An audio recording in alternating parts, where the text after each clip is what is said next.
My name's Danny, and this is Expedition Operating Experience Lessons Learned, Operation Battlehawk, Dover Lights Expedition. This is the second expedition that we planned for the Dover Lights Expedition.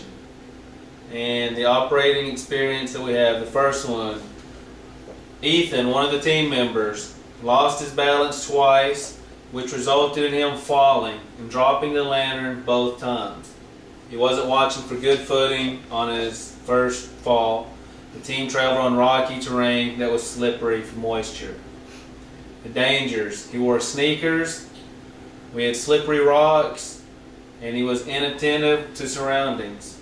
The fixes for that: each team member must wear boots and must pay particular attention to the surroundings.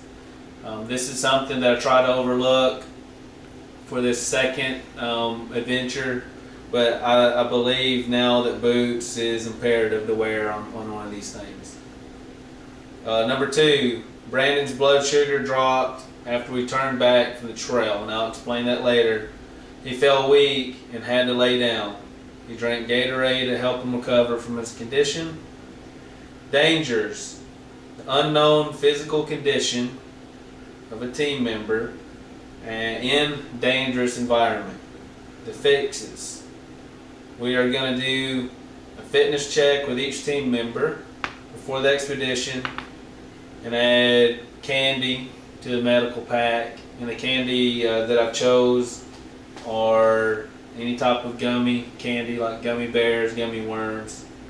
I did not want to take chances on using hard candies. I know we're a bunch of adults, but that's the last thing I need, is to have somebody 2 or 3, 4 miles in the middle of the woods and them choke on a piece of hard candy. So gummy candy is one of the fixes. Number 3, one of the thermocells did not work in Operation Aurora, the first Dover Lights expedition. The thermocells were placed in sand. The sand got into the vents and ruined the ignition system.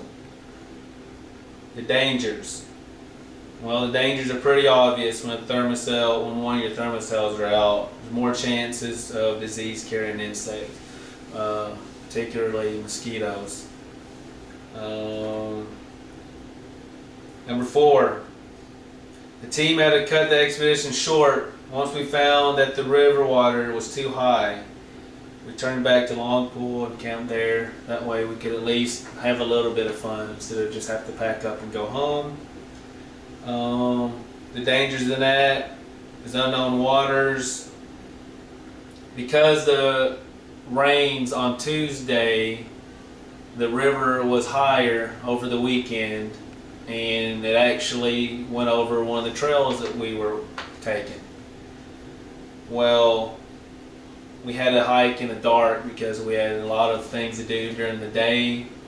I did not want to take any chances on sending people in the dark in knee-high water. I know it's just knee to waist high, but you got higher currents, and there are some places that are above the head, so I didn't want to take those chances. The fixes for that: we're going to scout the area earlier in the day, and like I said, we were very busy that day. We didn't have a chance to get out there earlier. I got there as early as I could, and it was dark by the time we got there. And check the weather for the entire week. This is something that I learned. I assumed that the rains on Tuesday, that the water wouldn't be so high on Saturday. Well, I was dead wrong, because the waters were higher, enough to cover up our trail. So we had to cut that expedition short. So that's Expedition Operating Experience Lessons Learned, Operation Battlehawk, Dover Lights Expedition Part 2. And although it was cut short, we did identify several items that can improve us on the next time we go on the next expedition, and so that's valuable lessons learned.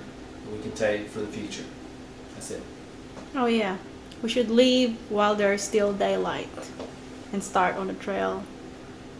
That's what I was getting at. Yeah. Okay, we're done.